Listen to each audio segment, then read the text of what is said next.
Hello friends, and not yet friends.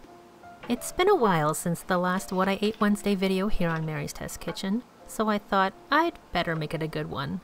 On today's episode, I'm trying a viewer request for walnut chicken, veganized, attempting to recreate one of my food court favorites, and sharing one of my favorite Chinese drinks.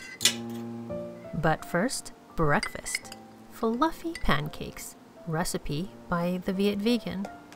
Check the description box for the link to the complete recipe, plus the details on everything else I'm sharing today.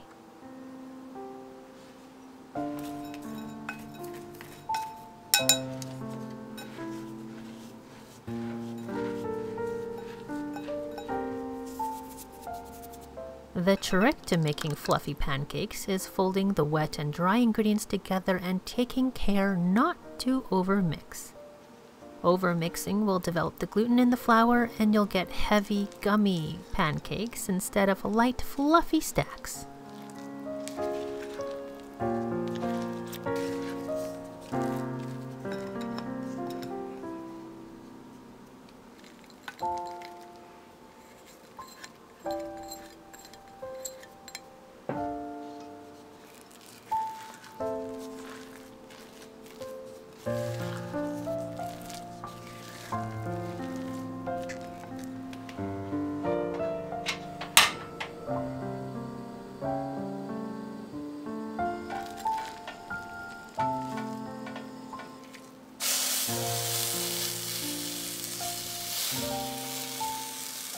Another key to making fluffy pancakes is letting them cook long enough before flipping. You want them to be dry looking around the edges and there should be a few bubbles in the middle.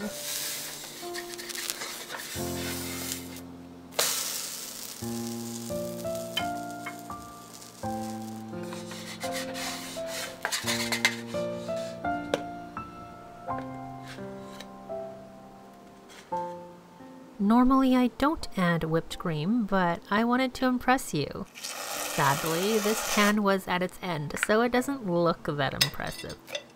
But it's the taste that counts. There's a life lesson in there somewhere.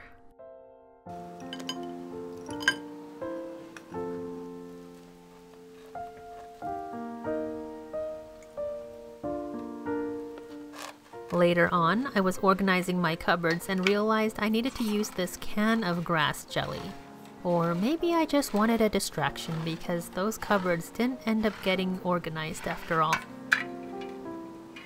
It's sort of like a very firm jello, but very bland with a hint of herbal Chinese medicine-ness. Slightly bitter like tea, which I know it doesn't sound amazing, but I love it. In Chinese cuisine, food is often also medicine. Grass jelly, aka Luan Fan, is supposed to have a cooling effect on the body, counteracting excess heat. It's made from boiling a type of herb that's related to mint. You cube it up and have it with a simple syrup or sweetened condensed milk, or make it more fun with fruit and sweet starchy veg like taro or pumpkin, but today I'm just having it in milk tea. 2 tea bags of red rose tea. Not sponsored, but it's just the one I grew up with. My mom drank this. I swear all the Hong Kong style cafes I used to frequent in Vancouver used this too. After steeping for 5 minutes, in goes the grass jelly. You can make this drink hot or cold, it's up to you. Both ways are good. Then non-dairy creamer. The original uses evaporated milk. I'm just using silk soy creamer in the original flavor. And that's about it. The silk soy creamer is slightly sweet, so it doesn't need more, and of course at home it'll be your grass jelly milk tea and you can have as much sweetener as you like. This is so perfect, so nice. It's kind of like having bubble tea where you have something delicious to drink and a little bit to chew, but with a different texture, and unlike tapioca pearls, grass jelly has next to no calorie. The grass jelly is smooth and it has this interesting bite. It's about texture rather than flavor. Don't be scared away by the bitterness. It's balanced really nicely with the creaminess and sweetness of milk tea. I drink rather slowly. By the time I got halfway, it wasn't hot anymore, which turned out to be perfect because the weather here has gotten pretty warm pretty quick. I added some ice and now it's iced grass jelly milk tea. If you like bubble tea, aka boba, and you haven't tried this, you've gotta try.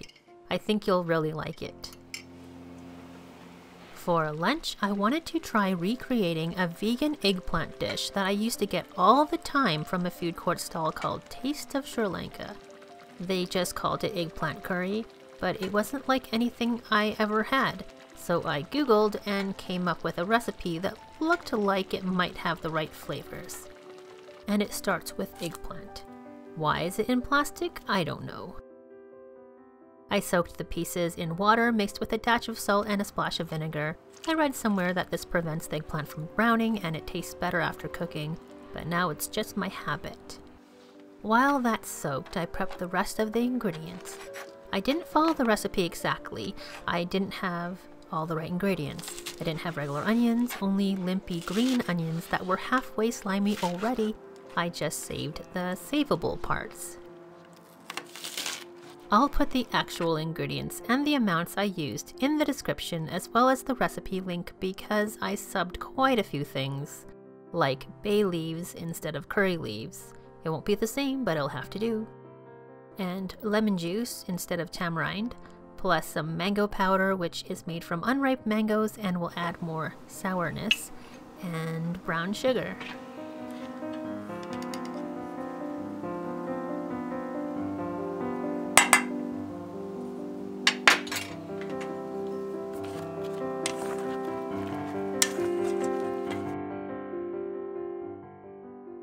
The recipe fries the eggplant, but I'm going to steam it, keeping it a bit on the healthier side.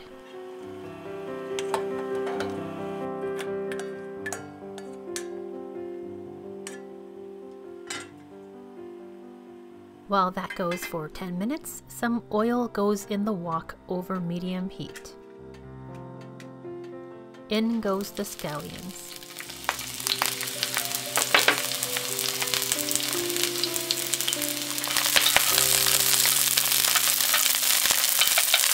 After a minute, so does the garlic, fenugreek seeds, and bay leaves. I love the smell.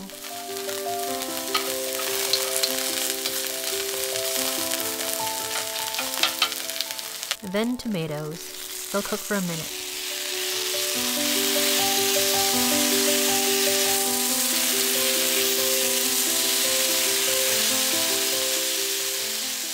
Coconut milk, the canned creamy kind, not the watery coconut beverage sold next to soy milk. Salt.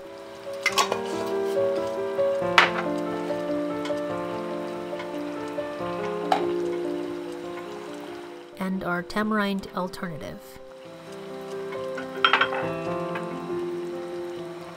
And curry powder.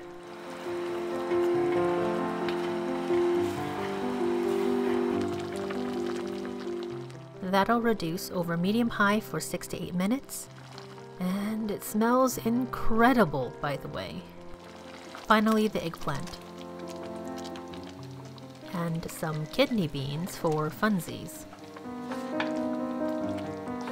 A few more minutes, and it's ready. Ready to go with leftover rice that I heated in the microwave. All that simmering really made this curry thick and creamy. I added some red chilies because there's no spicy heat yet in this mild curry. And this was delicious. Very tangy, but it's balanced with sweetness from the brown sugar and the tomato. I love the texture of this eggplant. It all goes together nicely.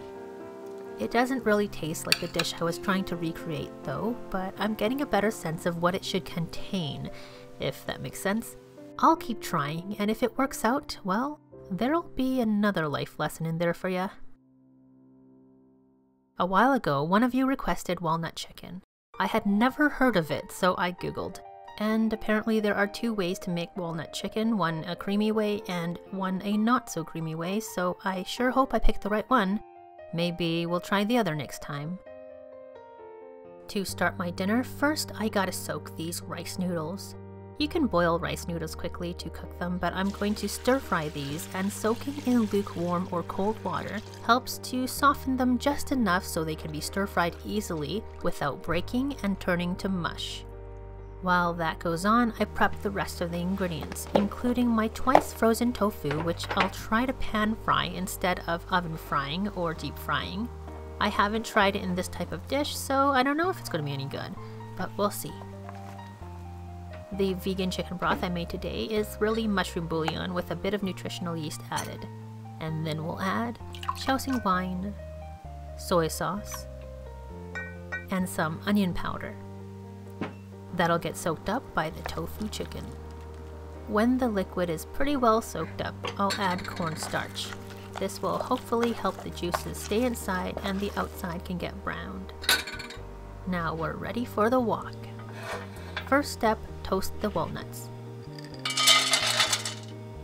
After a few minutes over medium-low heat, they start to smell fragrant. And that's when I turn off the gas and get those out of there before they burn. Next, sugar. Good old white sugar. Before I get those vegan sugar comments, let me direct you to the note about sugar in the description box. Maybe you'll learn something. Maybe it'll be old news. Maybe you don't care, which is fine. Low and slow is the best way to melt sugar without burning, but I live dangerously. Melting sugar is super freaking hot, so even though I normally advocate tasting as you go, do not do that in this case.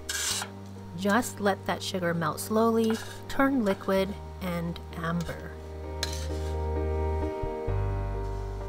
Once it's there, or in my impatient case, nearly there, turn off the heat and stir in the walnuts.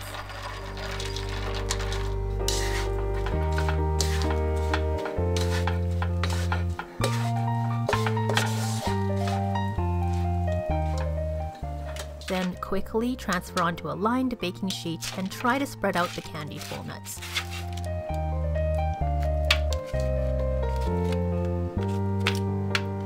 Afterwards, I rinsed out the wok real quick with just water and a scrubby brush, and it's back on the heat. Add oil once it's dry, and it's time to stir fry some noodles.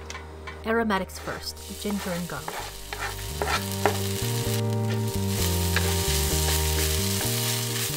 Then kale for a little greenness, and then softened rice noodles. Add water to steam the noodles and make them soft, but not too much or they'll go mushy. Fold a few times to combine everything.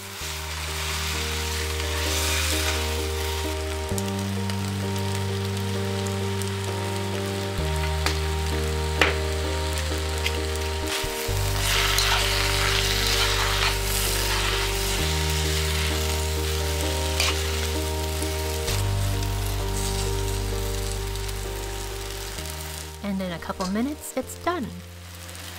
Pull out the noodles, give that wok another quick rinse and scrub, and we're ready to attempt the pan-fried vegan chicken.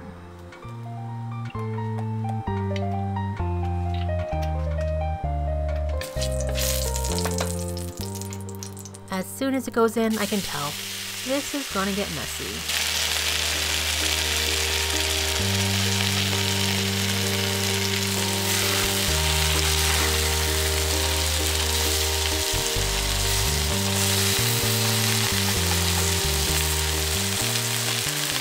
A few minutes later, I gave up on trying to keep the large pieces together. The color is good enough. I'm getting hungry, so I push everything aside to cook the rest.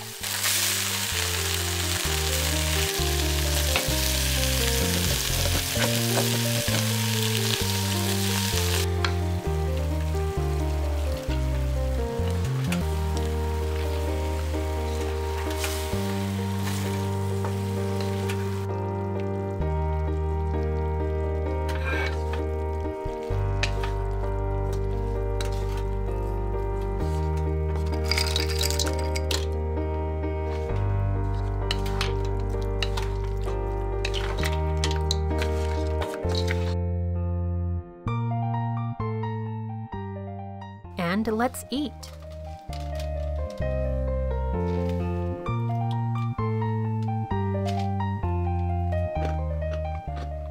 I'm really not sure how I feel about eating candy with my dinner. It's a little weird. Don't get me wrong, it's still tasty. The noodles and kale are super scrumptious. I think my oven-fried vegan chicken would make this dish a whole lot better though, like in that vegan General Tso's chicken from a couple weeks ago. And candied walnuts as dessert?